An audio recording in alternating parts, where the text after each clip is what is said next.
जनता की सेवा करता हूँ। जनता की सेवा करना ही मेरा धर्म है, मेरा कर्म है और मेरी पूजा है। कांग्रेस पार्टी में रहूंगा और ऐसे ही जनता की सेवा करता रहूंगा, चाहे मैं गिरफ्तारी में हूँ, चाहे मैं लोगों के पास हूँ, क्योंकि मैं लोगों के दिलों और जान में बसा हूँ। और इसी लड़ाई में एक बेटी आज अपने पिता के लिए इस मैदान में कूदी है। ये न्याय की लड़ाई है मेरे लिए और मेरे पूरे परिवार के लिए।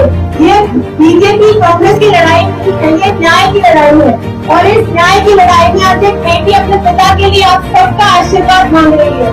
जैसे इतने सालों साल से आप सबने मेरे पिताजी को अपना आशीर्वाद दिया, अपना समर्थन दिया, अपना प्यार दिया, आज एक बेटी आशा करती है उससे ज्यादा समर्थन मुझे चाहिए, मेरे पूरे परिवार को चाहिए। और मुझे आप सब पे पूरा भरोसा है कि आप सब आने वाली 5 अक्टूबर को सच का साथ दोगे, सच्चाई का साथ दोगे। आज जो ये सरकार व्यवहार कर रही है, ये सब का जवाब आप अपनी वोट की चोट से सरकार को दोगे। आपके बीच में आएंगे, भाजपा के प्रत्याशी भी आपके बीच में आएंगे, आपको बहलाएंगे, फुसलाएंगे और लालच भी हो सकता है तो दे सकते हैं। आपने उनसे सिर्फ और सिर्फ 2 प्रश्न पूछने हैं। पहला प्रश्न ये पूछना है, राजनीति में लाने वाला कौन था? राजनीति में पैदा करने वाला से लेकर अपने साथ कंधे से कंधा मिलाकर खड़े करने वाला कौन था? इतना सब चीजें अगर पवार जी ने करी है हमारे मेयर साहब के लिए, अगर वो पवार साहब के ही नहीं हो सकते तो इस धरती पर आप सबके भी नहीं हो सकते। और आजकल मेयर साहब जहाँ जा रहे हैं सबसे पूछ रहे हैं कि विधायक जी ने इन 5 सालों में कुछ कार्य नहीं करा, कुछ कार्य नहीं करा। मैं कहना चाहूंगी मेयर साहब को उस कुर्सी पे बिठाने वाला सबसे बड़ा कार्य वही करा उन्होंने अपने 5 साल की कार्यक्रम में। और आप दूसरा प्रश्न हमने ये पूछना है, हमने इस सरकार को, भाजपा की सरकार को अपने बहुत मूल्य 10 साल दिए हैं। 10 सालों में क्या विकास हुआ है, क्या नहीं हुआ है, ये आप सब मुझसे बेहतर जानते हैं। आप सब बाजार में रहते हैं, व्यापारी भाई मेरे यहाँ बैठे हैं।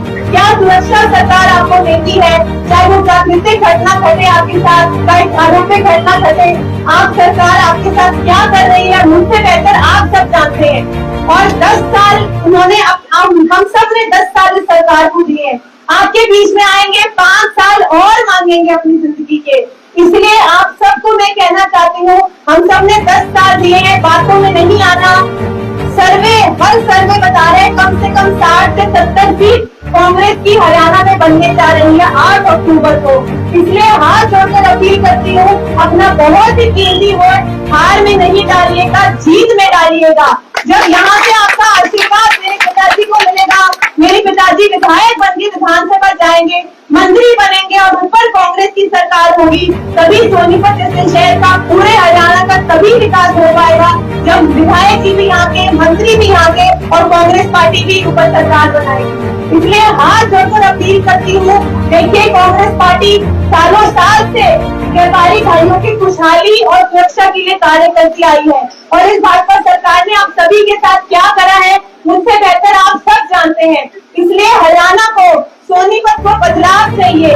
कांग्रेस पार्टी बनाने जा रही है सरकार और आपके आशीर्वाद के बिना वो सभी अधूरे हैं। और जो मेरे पिताजी का सपना है सोनीपत का विकास करने का, सोनीपत को चमकाने का, वो पूरा नहीं हो पाया इन 5 सालों में, क्योंकि वो विपक्ष के नेता थे। विपक्ष में रहते हुए उन्होंने विधानसभा में बहुत मुद्दे उठाए सोनीपत के विकास के लिए, लेकिन सरकार ने हाथ बांधे हुए थे, कार्य नहीं करने दिए मेरे पिताजी को। इसलिए आप जो सभी से हाथ जोड़कर अपील करती हूँ, कांग्रेस पार्टी ऊपर आने वाली है, आप सबका आशीर्वाद रहेगा तो मेरे पिताजी विधायक बनेंगे, मंत्री बनेंगे और जो उनका सपना है सोनीपत का विकास करने का वो तभी पूरा होगा। हाथ जोड़कर माफी मांगती हूँ, इन 5 सालों में अगर से कुछ भी कार्य रह गया और किसी की समस्या का हल नहीं हुआ हो तो उसके लिए हाथ जोड़कर क्षमा मांगती हूँ। और आज एक बेटी आपसे आपका आशीर्वाद लेने आई है अपने पिताजी के लिए। इस न्याय की लड़ाई में मुझे अपने बुजुर्गों का, अपनी माताओं का, अपने युवा साथियों का आशीर्वाद चाहिए।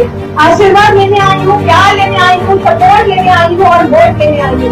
आप सबका यहाँ बुलाने पर बहुत बहुत धन्यवाद।